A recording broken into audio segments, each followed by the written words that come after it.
Like sands through the hourglass, so are the days of our Indy.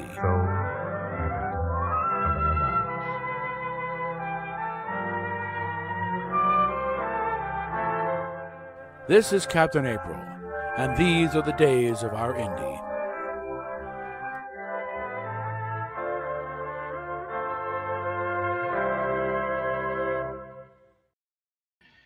Yeah, just going through my X feed here and came up with something here from Miss J.K. Rowling.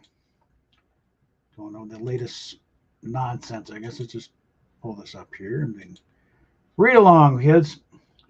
In light of recent open letters from academia and in the arts criticizing the UK Supreme Court ruling on sex-based rights, it's possibly worth remembering that nobody sane believes or has ever believed that humans can change sex or that binary sex isn't a material fact.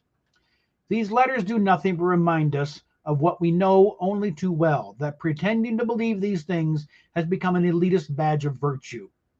I often wonder whether the signatories of such letters have to quieten their consciences before publicly boosting a movement intent on removing women's and girls' rights, which bullies gay people who admit openly they don't want opposite sex partners, and campaigns for the continued sterilization of vulnerable and troubled kids.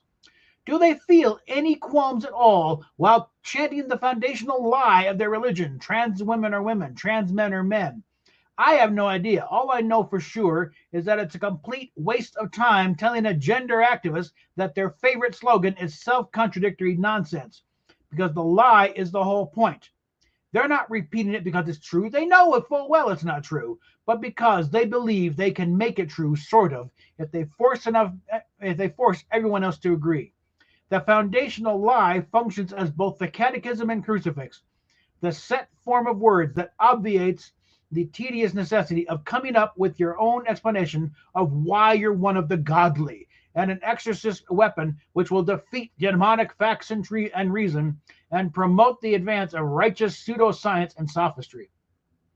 Some argue that signatories of these sorts of letters are motivated by fear of their careers, of course, but also fear of their co-religionists, who include angry, narcissistic men who threaten and sometimes enact violence on non-believers, backstabbing colleagues ever ready to report wrongthink, the online shamers and doxers and rape threateners, and of course, the influential zealots in their upper echelons of liberal professions, though we can quibble whether they actually liberal at all, given the draconian authoritarianism that seems to have engulfed so many.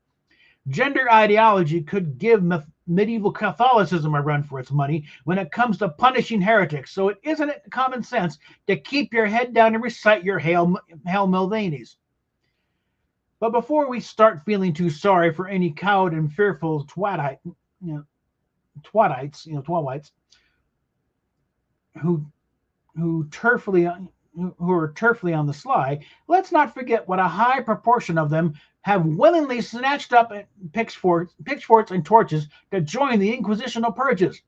Call me lacking in proper womanly sympathy, but I find the harm they've enabled, and in some cases directly championed or funded, the hounding and shaming of vulnerable women, the forced loss of livelihoods, the unregulated medical experimentation on minors, tends to dry up my tears at source. History is littered with the debris of irrational and harmful belief systems that once seemed unassailable.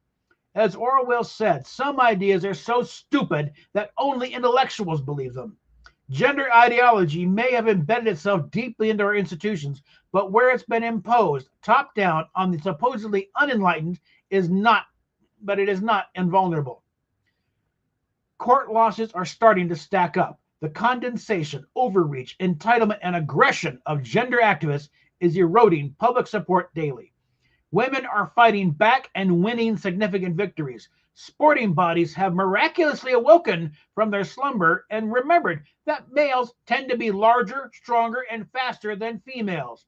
Parts of the medical establishment are questioning cutting healthy breasts off teenage girls is really the best way to fix their mental health problems.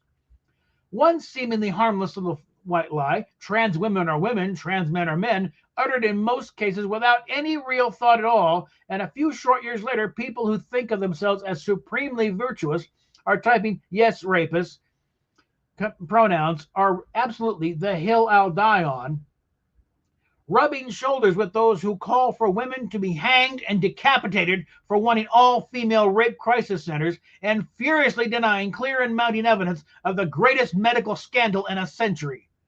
I wonder if they'll ask themselves how they got there, and wonder whether any of them will ever feel shame.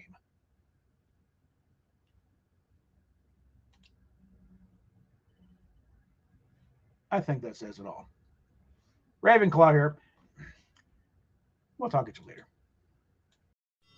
A sound soul dwells within a sound mind and a sound body.